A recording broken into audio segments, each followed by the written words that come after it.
Hello friends, welcome to my YouTube channel. आपका स्वागत है मेरे यूट्यूब चैनल में। आज मैं आपको बताऊंगा यूपीएससी सिविल सर्विसेज एग्जामिनेशन के पैटर्न के बारे में। तो स्टार्ट करते हैं। तो जैसा कि आप जानते हैं, यूपीएससी एक पब्लिक सर्विस कमीशन है जो कि सेंट्रल लेवल की पब्लिक सर्विस कमीशन है, जो कि कई सारे एग्जाम्स कंडक्ट कराती है, जैसे कि एनडीए, सीडीएस, और उसमें से एक है आपका सिविल सर्विसेज एग्जामिनेशन, जिसको हम आमतौर पर कलेक्टर या फिर आईएएस का एग्जाम कहते हैं। तो जैसे कि आप देख रहे हैं कि सीएससी 3 लेवल में एग्जाम कराता है, मतलब यूपीएससी 3 लेवल में एग्जाम कराता है। पहला होता है प्रीलिम्स, दूसरा होता है मेंस और तीसरा होता है आपका पर्सनैलिटी टेस्ट या फिर इंटरव्यू। प्रीलिम्स में आपके 2 पेपर होते हैं, जीएस 1 और जीएस 2। जीएस 1 में आपका हिस्ट्री हो गया, ज्योग्राफी हो गया, पॉलिटी हो गया, गवर्नेंस हो गया, वर्ल्ड हिस्ट्री हो गया, करंट अफेयर्स हो गया, ये सारे टॉपिक्स इसमें आते हैं। और आपका जो जीएस पेपर 2 है, जिसको हम सीसेट भी कहते हैं, मतलब सिविल सर्विसेज एप्टीट्यूड टेस्ट कहते हैं, इसमें आपका रीडिंग कॉम्प्रहेंशन आता है, आपकी रीजनिंग आती है, आपकी मैथ्स आती है 10th लेवल तक की, डेटा सफिशिएंसी के प्रॉब्लम आते हैं, डेटा इंटरप्रिटेशन के प्रॉब्लम आते हैं, और भी कई सारे टॉपिक्स आते हैं। मतलब ये आपका मैथमेटिकल पार्ट हो गया, जिसमें से ये दोनों पेपर 200 मार्क्स के होते हैं, जिसमें से जीएस 1 के बेसिस पे आपकी कट ऑफ आती है और जीएस पेपर 2 आपको सिर्फ क्वालिफाइंग करना होता है। अगर आपका जीएस पेपर 2 क्वालिफाई नहीं होता है, क्वालिफाई करने के लिए आपको 66 मतलब 33% मार्क्स की रिक्वायरमेंट होती है। फॉर एग्जाम्पल 200 मार्क्स का अगर ये सीसेट का पेपर है, तो इसमें आपको 67 मार्क्स मिनिमम रिक्वायरमेंट है इसको क्वालिफाई करने के लिए। तो ये तो हो गई आपकी प्रीलिम्स की बात। अगर आप प्रीलिम्स क्वालिफाई करते हैं, तब आपको सेकेंड एग्जाम मेंस के लिए दिया जाता है। मेंस वैसे की एक सब्जेक्टिव एग्जामिनेशन, मतलब इसमें आपको कोई ऑप्शंस नहीं दिए जाते हैं, ना कि ऑब्जेक्टिव पेपर होता है, बल्कि आपको आंसर्स लिखने होते हैं। मेंस में दरअसल 9 पेपर लगते हैं, जिसमें से पहला पेपर आपका कंपलसरी इंग्लिश, मतलब इंग्लिश लैंग्वेज का पेपर होता है, जिसमें आपके पैसेजेस आते हैं, आपकी ग्रामर आती है, टेंस वगैरह और प्रीसिज राइटिंग एक्सेट्रा आती है। सेकंड पेपर आपका इंडियन लैंग्वेज, मतलब आप जो 8 शेड्यूल के अंदर जितनी भी 22 लैंग्वेजेस हैं, उनमें से कोई एक लैंग्वेज सेलेक्ट कर सकते हो। फॉर एग्जाम्पल मैं नॉर्थ बेल्ट का हूं, तो मेरे लिए ये ऑप्शनल लैंग्वेज हिंदी रहेगी।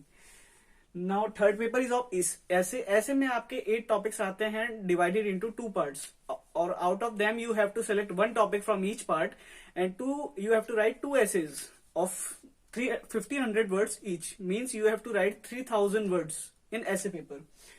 फिर आता है आपका जीएस 1 पेपर, जिसमें कि आपके सब्जेक्ट्स आते हैं हिस्ट्री, ज्योग्राफी और सोसाइटी, मतलब history modern India, basically modern, ancient and medieval, art and culture. Geography आपकी Indian and world geography, physical and human both, and society में आपके सोशल इश्यूज आ जाते हैं।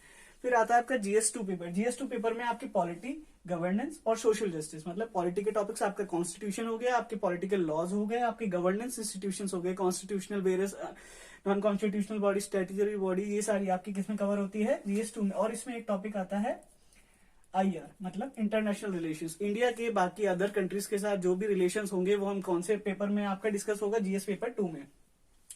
फिर अगला आता है आपका जीएस पेपर 3, जो कि है economy, environment, ecology, science and tech, disaster management. मतलब इस पेपर में सबसे ज्यादा सब्जेक्ट्स हैं, जिसमें कि आपका इंडियन इकोनॉमी, मतलब आप इंडिया की इकोनॉमी के बारे में पढ़ेंगे, वेरियस बैंकिंग सेक्टर हो गया, फाइनेंशियल सेक्टर हो गया, एग्रीकल्चर हो गया, इंफ्रास्ट्रक्चर हो गया, इंडस्ट्रीज हो गई, इनके बारे में आप इस पेपर में पढ़ते हैं।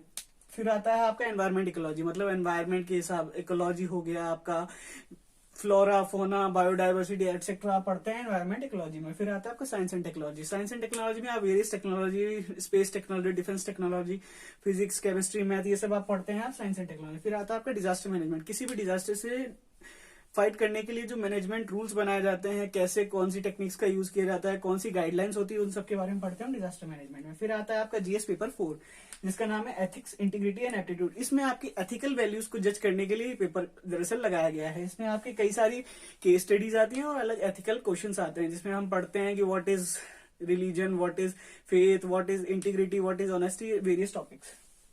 फिर आता है आपका ऑप्शनल पेपर। ऑप्शनल पेपर आपके 2 पेपर लगते हैं optional paper 1 and optional paper 2। Optional subject आप यूपीएससी के जो सब्जेक्ट्स अवेलेबल हैं लिस्ट में, आप उनमें से कोई भी एक ऑप्शनल चुन सकते हो। जैसे कि मैं ज्योग्राफी, मेरा ऑप्शनल ज्योग्राफी है, तो उसके मेरे 2 पेपर लगते हैं, जिसमें से पहला पेपर मेरा होता है physical as well as human geography, 2 parts में डिवाइड। जो दूसरा पेपर है मेरा पेपर 2, वो है इंडियन ज्योग्राफी के कॉन्टेक्स्ट में। ओके, फिर जब आप मेंस क्वालिफाई कर लेते हैं, मेंस आपका 1750 मार्क्स का होता है, जिसमें से इंग्लिश और इंडियन लैंग्वेज आपका क्वालिफाइंग पेपर होता है, और बाकी सारे पेपर आपके 250 मार्क्स ईच। फिर आप जब मेंस क्वालिफाई कर लेते हैं तो आपको फिर वो लोग इंटरव्यू के लिए कॉल करते हैं जब आपका लिस्ट में नाम आ जाता है। तो इंटरव्यू में आपका 275 मार्क्स का इंटरव्यू होगा, जो कि बेसिकली आपके नॉलेज को टेस्ट करने के लिए नहीं किया जाता है, वो आपकी पर्सनैलिटी को टेस्ट करने के लिए किया जाता है। जब एट लास्ट आप इंटरव्यू में भी सिलेक्ट हो जाते हैं, फिर आपको ट्रेनिंग के लिए लबासना बुलाया जाता है, और फिर फाइनली 2 साल की ट्रेनिंग के बाद आप आईएएस के रूप में या फिर आईपीएस या फिर और भी अलग सर्विसेज में जाके ट्रेनिंग लेके आप उनमें रिक्रूट हो जाते हैं। तो आशा करता हूँ कि आपको मेरा वीडियो अच्छा लगा होगा, आपको यूपीएससी सिविल सर्विसेज एग्जामिनेशन के बारे में समझ में आया होगा। अगर आपको ये वीडियो अच्छा लगा हो तो इसको शेयर करें, लाइक करें और कमेंट करें। Thank you.